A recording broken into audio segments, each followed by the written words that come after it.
বাংলাদেশের সবচেয়ে জনপ্রিয় মতবাদের নাম হলো ন্যাশনালিজম, জাতীয়তাবাদ, তাই তো?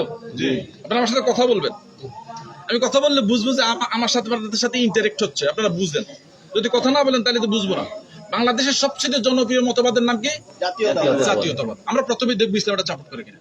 যদি ইসলাম সাপোর্ট করে আমি সহ করবো, যদি ইসলাম সাপোর্ট না করে আমরা করবো না, ঠিক আছে? জাতীয়তাবাদ শব্দের অর্থ হলো কোন নির্দিষ্ট ভূখণ্ডের মানুষ, কোন নির্দিষ্ট ভূখণ্ডের মানুষ নির্দিষ্ট কোন উদ্দেশ্য সাধনের জন্য একটা উদ্দেশ্যে আন্দোলন করা। কোন নির্দিষ্ট ভূখণ্ডের মানুষ নির্দিষ্ট উদ্দেশ্য সফলের জন্য আন্দোলন করার নাম কি? জাতীয়তাবাদ। একই জাতি, কয়টা জাতি? অর্থাৎ জাতীয়তাবাদের মূল স্লোগান হলে বাংলাদেশে যত ধর্ম বর্ণের লোকে বাস করুক না কেন তারা জাতি কয়টা? আমি আপনাদেরকে প্রশ্ন করতে চাই, আল্লাহ রাব্বুল আলামিন সকল হিন্দু বৌদ্ধ খ্রিস্টানের জন্য কি একই ইন্টারেস্ট রাখছে কি? না। আল্লাহ রাব্বুল আলামিন বলছে ইয়া আইয়ুহাল্লাযিনা আমানু লা তাত্তাখিযু আবাউকুম ওয়া আবনাউকুম, হে ঈমানদাররা তোমরা তোমাদের পিতা সন্তানদের কথাই শুনবে না, ওদেরকে মানবে না। আউলিয়াউকুম, অভিভাবক হিসেবে। আপন পিতা সন্তানদেরকে অভিভাবক হিসেবে গ্রহণ করা যাবে না। কে বলছে? আল্লাহ। ইন ইস্তাহাবুল কুফরা আলাল ঈমান, যদি তার ঈমান অপেক্ষা কুফরি বেশি হয়ে যায়। আল্লাহ বলতেছে যদি তাদের ঈমান অপেক্ষা কুফরি বেশি হয়ে যায় আপন পিতার কথা শোনা যাবে না, আপন সন্তানকে অভিভাবক গ্রহণ করা যাবে না। কেন আল্লাহ এখানে দুইটা শ্রেণীর কথা কেন বললেন? মানুষ ছোট কালে বাপের কথা শুনে। কার কথা শুনে? আবার বাপ যখন বুড়ো হয়ে যায় তখন বাপের সন্তানের কথা শুনে। এই জন্য আল্লাহ এই দুইটা শ্রেণীর কথাই বলছেন যে তোমরা তাদেরকে অভিভাবক হিসেবে গ্রহণ করো না যদি তাদের ঈমান অপেক্ষা কুফরি বেশি হয়ে যায়।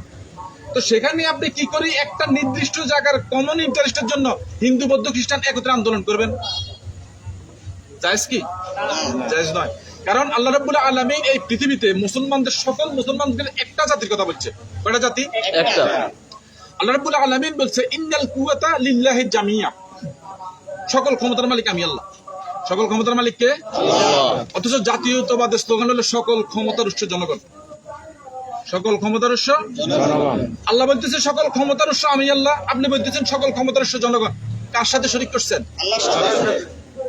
শিরিকের গুনাহ কি আল্লাহ মাফ করবে? না। ইন্নাল্লাহা লা ইয়াগফিরু আন ইউশরাকা বিহি, আমি আল্লাহ কোন শিরিকের গুনাহ ক্ষমা করব না। আল্লাহ বলতেছে আমি আল্লাহ শিরিকের গুনাহ ক্ষমা করব না। তাহলে আমরা শিরিক করব না ইনশাআল্লাহ, করব ইনশাআল্লাহ। তাহলে আমরা বুঝলাম জাতীয়তাবাদ ইসলামে জায়েজ নাই। এবার আসি এরপরে দ্বিতীয় বৃহত্তম রাজনৈতিক দলের নাম হলো আওয়ামী লীগ, অথবা তাদের মতবাদটা কি? তাদের মতবাদটা হলো সেকুলারিজম, ধর্ম নিরপেক্ষ মতবাদ। ধর্ম অথবা ধর্মের বিষয়ে আমি নিরপেক্ষ থাকবো। এই বিষয়টা যদি দুইভাবে বলা যায়, একটা হলো যখন মানুষকে বলে তখন তারা এইভাবে বলে যে ধর্ম নিরপেক্ষ হলো রাষ্ট্র পরিচালনার ক্ষেত্রে আমরা ধর্মকে নিব না, রাষ্ট্র পরিচালনার ক্ষেত্রে ধর্মকে নিব না, রাষ্ট্রটা পরিচালনা করব আমরা নিজের মতো করে, আর ধর্মটা তুমি মানবা তোমার নিজের মতো করে, তোমার নিজের মতো। আচ্ছা ভাইরা আমি আপনাদেরকে একটা প্রশ্ন করবো, একদম সঠিক উত্তর দিবেন। এখানে যারা আসছেন তারা কি সবাই জামাত ইসলাম করেন? না, করেন না। আওয়ামী লীগ করেন না? বিএনপি করেন না? আচ্ছা ভাইরা আপনারা তো ইসলাম মুসলমান নাকি? আচ্ছা আপনারা কেউ কোনো না কোনো ফিরের মুড়ি দিয়েছেন, এখানে আছেন না? রাগ করেন না, আমি বুঝার জন্য বলতেছি, প্লিজ আমার মধ্যে রাগ করেন না। আমি আপনাকে বুঝার জন্য বলছি, আপনি আমার কথা মানতেও পারেন না মানতে পারেন না, আমি আগে বলছি।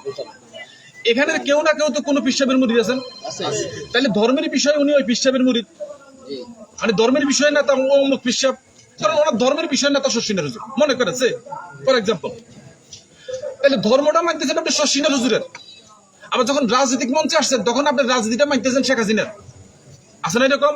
অথবা রাজনৈতিক নেতা খালেদা জিয়া, অথবা রাজনৈতিক নেতা তারেক জিয়া, বুঝার জন্য বলতেছি। তাহলে ধর্মীয় নেতা হইল কে? শশিনা হুজুর। রাজনৈতিক নেতা হইল কে? তারেক জিয়া। নেতা কয়জন হয়েছে? দুইজন। এবার আমরা 1400 বছর আগে ফিরে যাই। নবী করিম সাল্লাল্লাহু আলাইহি ওয়াসাল্লাম লক্ষাধিক সাহাবী ছিল, আমরা জানি তো। সেই নবী করিম সাল্লাল্লাহু আলাইহি ওয়াসাল্লামের যে সকল সাহাবীরা পৃথিবীতে ছিল, আপনারা এখানে অনেক জ্ঞানী গুণী লোক আছেন, আমার থেকে বেশি জ্ঞানী লোক আছেন এখানে, আলহামদুলিল্লাহ, আলহামদুলিল্লাহ, শুকরিয়া। আপনারা একজন সাহাবীর নাম বলবেন, এই লক্ষাধিক সাহাবীর মধ্যে একজন সাহাবী এমন দেখান যিনি নামাজ রোজা হজ যাকাত শিখছে আল্লাহর নবীর কাছে, পক্ষান্তরে রাজনীতিটা শিখছে আবু জাহেলের কাছে। একজনও নাই। একজনের নাম বলেন। একজনও নাই। যদি না থাকে তাহলে তারা রাজনীতিটা শিখছে কার কাছে? নবী করিম সাল্লাল্লাহু আলাইহি ওয়াসাল্লামের কাছে। নামাজ রোজা শিখছে কার কাছে? নেতা কয়জন হইছে? সুতরাং যে সকল লোকেরা নেতা দুইজন নির্বাচন করছে তারা বিরুদ্ধ, তারা কি হয়ে গেছে? আপনারা কি এটা শিওর? মানছেন তো? নেতা কয়জন লাগবে? তিনি ধর্মের নেতা হবে, তিনি রাজনীতির নেতা হবে। নবী করিম সাল্লাল্লাহু আলাইহি ওয়াসাল্লাম রাষ্ট্র পরিচালনা করেন নাই? নামাজ রোজা শিক্ষান নাই? শুধু কি নামাজ রোজা শিখেছে আল্লাহ নবী? নবী করিম সাল্লাল্লাহু আলাইহি ওয়াসাল্লাম বলছে রাতের আধারে দিনের আলোতে আমার মধ্যে যা দেখো খুলে খুলে প্রকাশ করো। সুবহানাল্লাহ বলবেন না? নবী করিম সাল্লাল্লাহু আলাইহি ওয়াসাল্লাম টয়লেটে গিয়ে কি রকম ব্যবহার করছেন সেটা হাদিসে পাওয়া যায়। নবী করিম সাল্লাল্লাহু আলাইহি ওয়াসাল্লাম থুতু মুবারক কি করে নিক্ষেপ করছে সেটা পাওয়া যায়।